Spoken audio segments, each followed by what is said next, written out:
mes amis, filles et garçons, faites l'école primaire comme moi. L'école, rien ne vaut plus que l'école. Allons rester filles et garçons à l'école. L'école, c'est l'avenir de nos enfants. Donnons-leur les moyens de poursuivre leurs études et de les achever.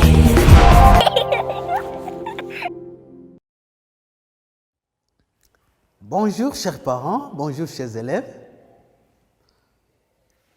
C'est votre maître Bikaya Deogracias. Nous allons voir ensemble une leçon. Une leçon de sciences physiques. Qui peut nous rappeler, chers amis, ce que nous avons fait la fois passée dans la leçon précédente de sciences physiques? Eh bien, c'était les corps solides. Très bien. Qui va nous rappeler les propriétés des corps solides? Les propriétés des corps solides. Eh bien, les corps solides ont une forme propre et un volume propre à eux. Très bien. Ensuite, ce sont des corps qui sont cassants. Par exemple, cette craie, elle est solide, on peut casser. On a vu ça. Ensuite, ce sont des corps qui sont élastiques. Cette latte peut se plier. Elle peut se plier si on y exerce quoi? Une certaine force. Très bien. Alors, quand est-ce qu'un corps est réfractaire? Réfractaire. Oui. Un corps est réfractaire lorsque ce corps-là ne peut pas fondre. Donne un exemple. Le sable, par exemple. Le sable ne peut pas fondre, il est réfractaire. Très bien. Alors, chers amis, un jour, maman a envoyé sa fille à la rivière pour aller puiser de l'eau. Mais elle avait oublié que le bidon que sa fille portait sur sa tête, devrait porter sur sa tête, avait un petit trou.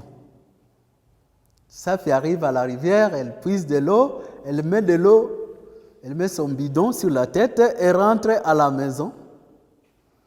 Arrivée à la maison, elle est toute mouillée jusqu'aux pieds. Pourquoi cela? Eh bien, cette eau-là,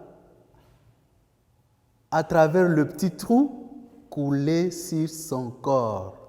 Comment appelle-t-on les corps qui coulent? Eh bien, ce sont des corps liquides. Voilà, nous allons parler des corps liquides aujourd'hui.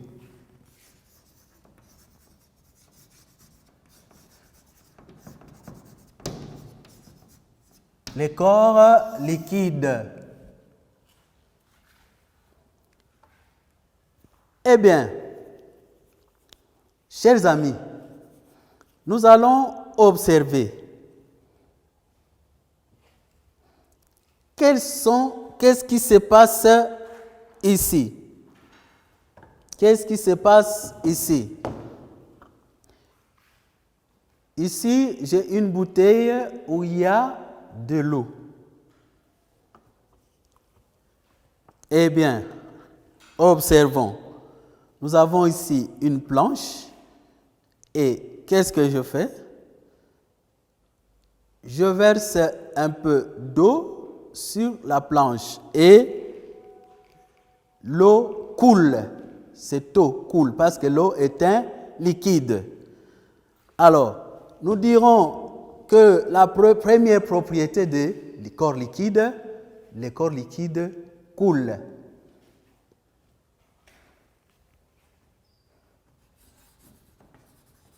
Ils coulent. Très bien. Chers amis, observons de nouveau. Nous avons encore une fois de l'eau ici. Vous voyez la forme de la bouteille est la même forme que le liquide qui se trouve à l'intérieur. Même le volume est le même. Mais alors, lorsque je vais courber la bouteille, c'est-à-dire j'essaie de la renverser à moitié, eh bien la forme change, n'est-ce pas? Si je la renverse complètement, comment est cette forme? Elle change de nouveau. Qu'est-ce que nous pouvons conclure, mes chers amis? Nous pouvons conclure que les corps liquides, ils n'ont pas de forme propre. Ils n'ont pas de forme propre, ni de volume propre. Eh bien, leur forme et leur volume dépend de quoi? Regardons ici. Vous voyez? Nous allons verser de l'eau sur cette assiette. Vous voyez maintenant la forme de cette eau.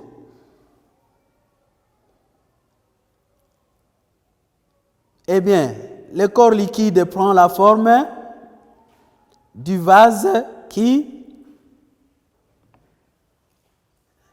le contient.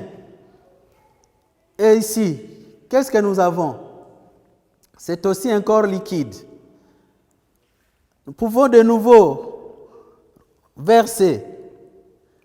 Et qu'est-ce que nous trouvons? Nous voyons que ce corps liquide a pris le volume et la forme de cette assiette. Alors, nous dirons que ces corps prennent le volume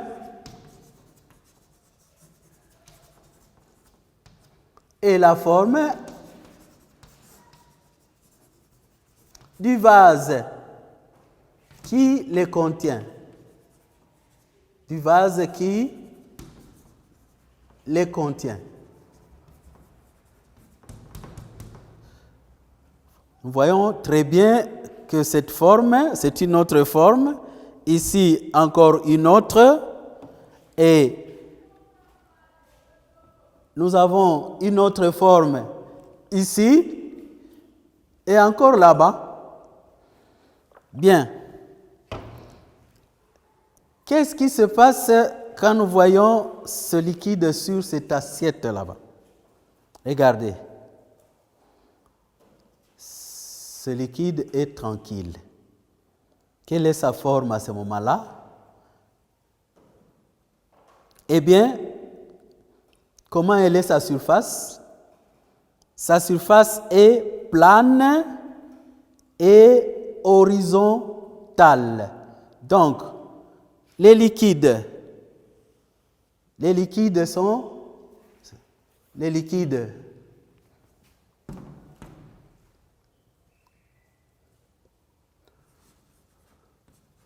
lorsqu'ils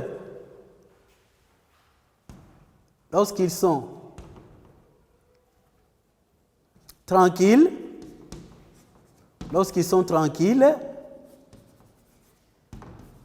eh bien, leur surface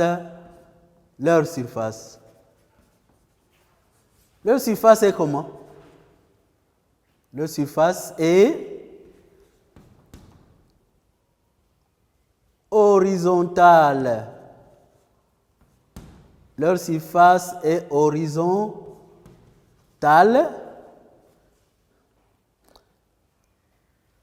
et plane.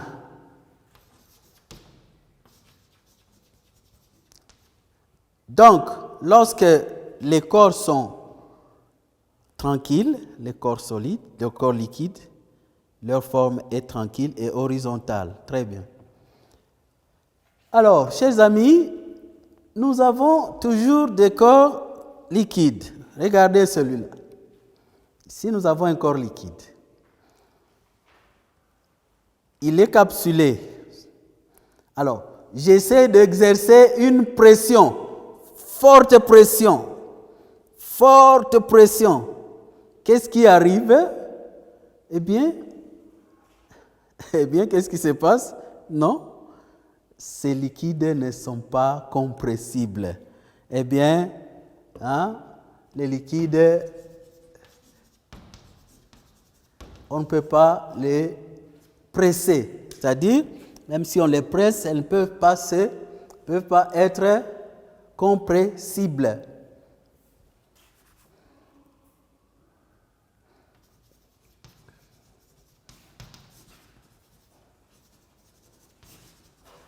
Les liquides ne sont pas compressibles. Très bien. Chers amis,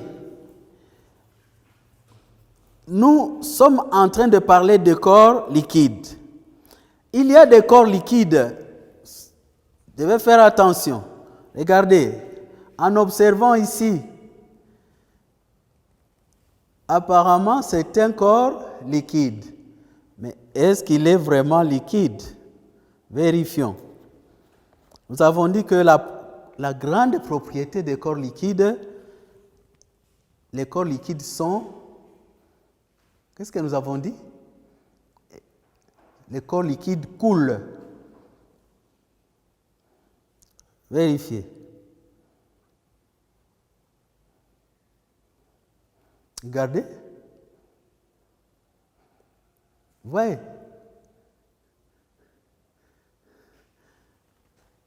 Ce corps n'est pas totalement fluide. Vous voyez que ça coule lentement, mais en laissant, en se collant sur la surface, ce corps n'est pas complètement fluide. Donc, le corps... Pourquoi il n'est pas fluide? C'est quel corps ça? Quel corps? Observez bien. C'est de l'huile. L'huile n'est pas fluide. L'huile, c'est un autre corps que nous verrons après. C'est un corps, oui, c'est un corps visqueux. Donc, un corps visqueux, vous devez faire donc attention avec les corps visqueux.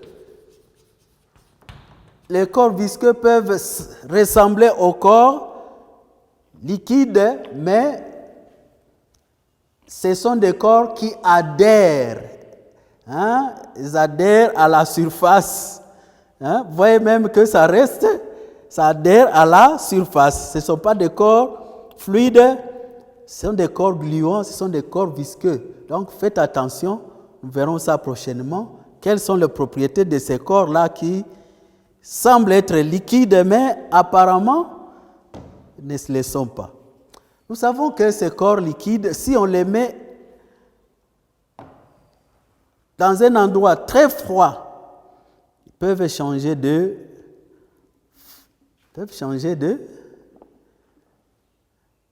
volume.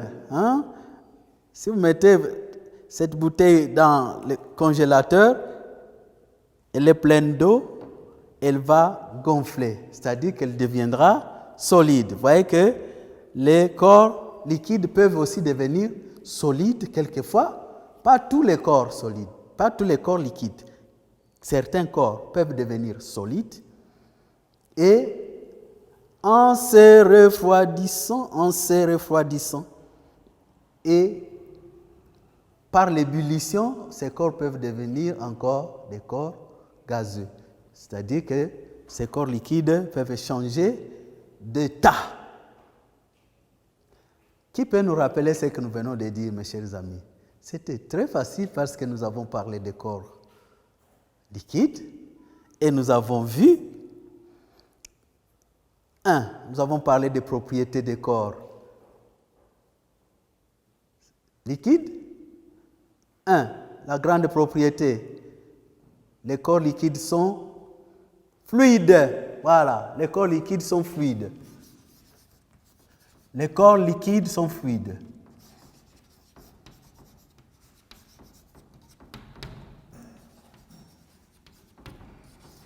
Les corps liquides sont fluides, c'est-à-dire quoi? C'est-à-dire qu'ils coulent. Ils coulent. Très bien. Qui peut connaître des corps qui coulent? Des corps fluides? Oui. Le sang. Oui. L'encre. Oui. Le jus. Qui connaît la bière? Ce sont des corps fluides. Nous avons vu les autres propriétés. Propriétés des corps, des liquides, des corps liquides. Eh bien, les corps liquides sont fluides. Qu'est-ce que nous avons vu encore? Eh bien, les corps liquides ne sont pas compressibles. Ils ne sont pas compressibles.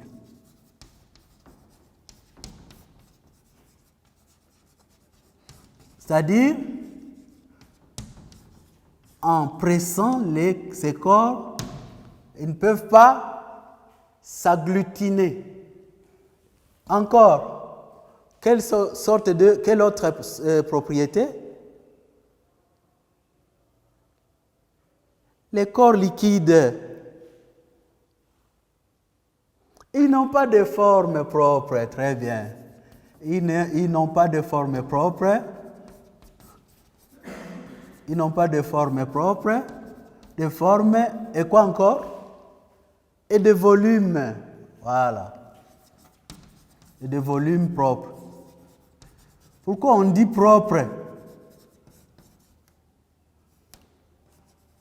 C'est-à-dire propre à eux, propre à eux-mêmes. Hein? Mais qu'est-ce qui se passe? Ils prennent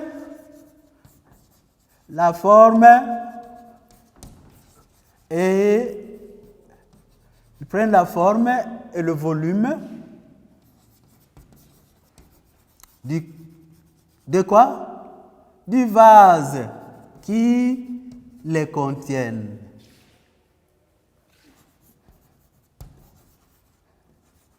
Qui les contient. Ils n'ont pas de forme et de volume propre à eux, mais ils prennent la forme et le volume des corps qui les contient. Ensuite, nous avons vu que ces corps, certains corps liquides, peuvent changer en corps gazeux ou encore solides. C'est-à-dire quoi? À 0 degré Celsius, certains deviennent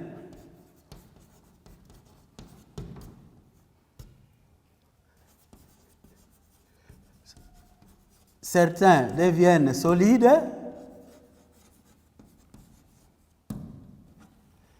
Et à ce moment-là, qu'est-ce qui peut arriver si vous mettez une bouteille dans le congélateur pendant 2 jours? Eh bien, cette bouteille se casse. Pourquoi? Eh bien, elle augmente de volume. Alors, elle se casse. Hein? Et à 100 degrés, certains, c'est toujours degrés Celsius. En secondaire, vous verrez, les degrés Celsius, c'est les degrés Fahrenheit. Vous verrez ça. Alors, certains liquides deviennent gazeux. Si nous disons certains, parce que si vous prenez le mercure, le mercure ne suit pas exactement ces propriétés ici de devenir liquide ou devenir solide ou gazeux.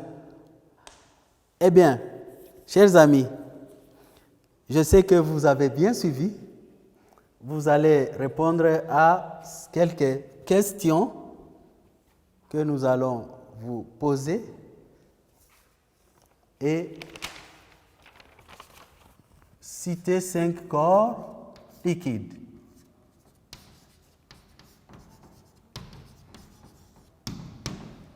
Deuxième question. Ont-ils la même couleur?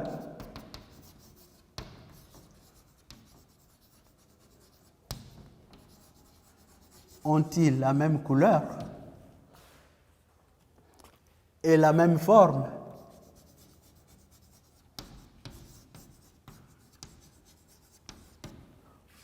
Troisième question. Quand peuvent-ils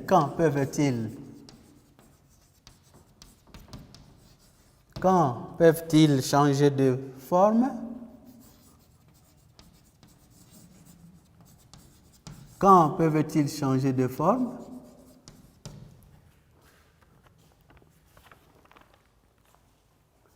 Et quand peuvent-ils changer de volume? Quand peuvent-ils changer de volume?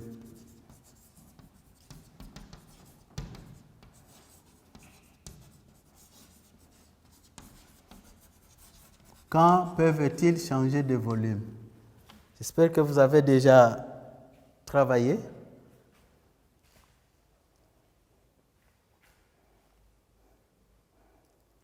Citez 5 corps liquides. Oui? L'essence, très bien.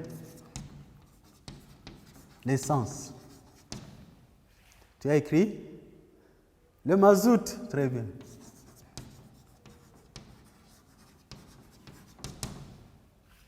Et toi? L'eau, oui.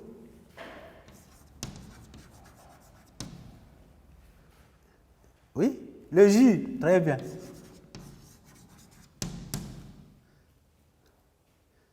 Le sang, très bien. On peut en trouver plusieurs corps. Nous arrêtons à 5. Ont-ils la même couleur? Il suffit de regarder.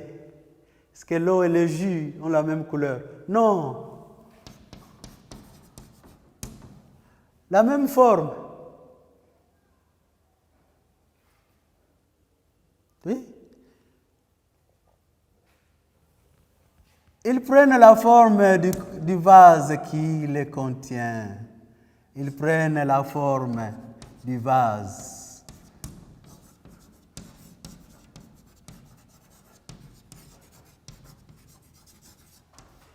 Ils prennent la forme du vase qui les contient. Très bien. Qui les contient.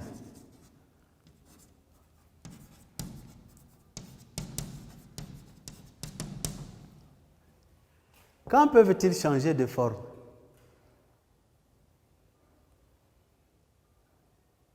Oui. Quand? C'est lorsque? Oui. à 0 degré quelquefois, à 100 degrés.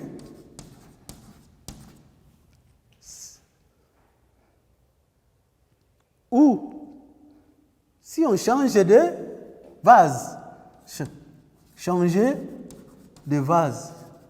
Si on les transvase, hein, si on les transvase, la forme prend, il prend la forme plutôt du vase. Le volume, c'est la même chose, c'est la même réponse. Hein?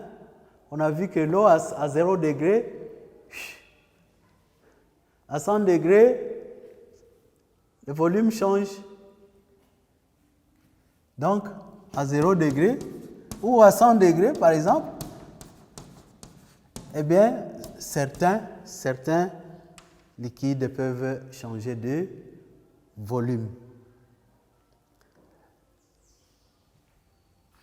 Comme nous sommes en train de préparer le TENAFEP, merci bien d'abord pour ceux qui ont bien travaillé. Et vous prenez vos cahiers d'exercices, vous écrivez ces exercices. L'encre et vous allez choisir et cocher parmi ces réponses. A. Un corps visqueux. Visqueux. Un corps visqueux. Petit b. Un corps solide. Un corps solide. Petit c. Un corps pâteux. Un corps pâteux. Petit d.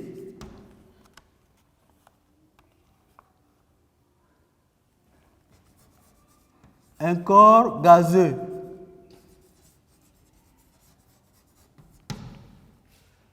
Voilà, première question, l'encre est un corps visqueux, un corps solide, un corps pâteux, un corps gazeux. Deuxième question, l'eau. Une des réponses, c'est-à-dire que les réponses qu'on va écrire, une des réponses est fausse. Une des réponses est fausse. L'eau. L'eau peut. Vous allez cocher la bonne réponse. Est-ce que l'eau peut se liquéfier? Se liquéfier. Petit a, se liquéfier. Petit b, écrivez. S'évaporer. S'évaporer. Petit c. Se condenser. Se condenser. Petit d.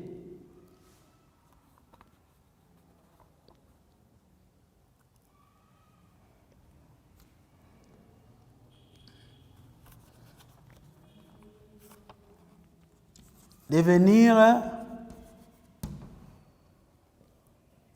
pâteux.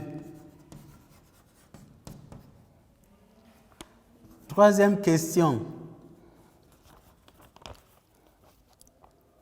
Un de ces corps est réfractaire. Un de ces corps est réfractaire. Vous allez choisir entre, première réponse, la poussière,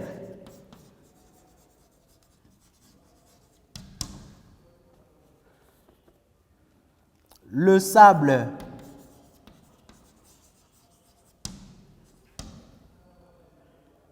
le papier,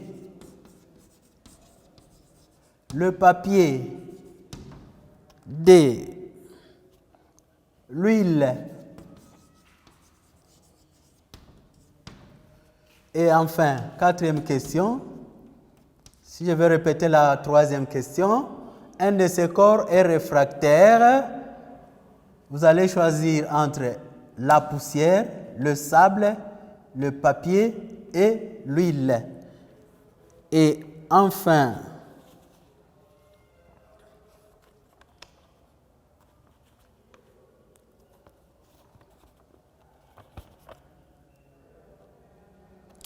un de ces corps est liquide. Un de ces corps est liquide. Choisissez dans petit A.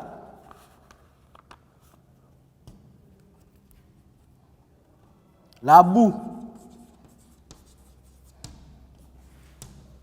Petit B. La sève. Petit C. La poussière. La poussière. Petit D. L'huile.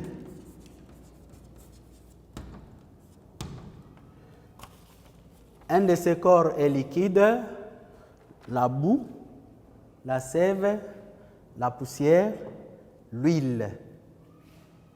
Chers amis, nous avons terminé pour aujourd'hui. Merci pour avoir bien suivi. Et c'était votre maître Bikaya Deogracias, maître de 6e. Continuez à préparer le TENAFEP et soyez très braves et très studieux. Merci et à la fois prochaine. Tous à l'école, tous à l'école.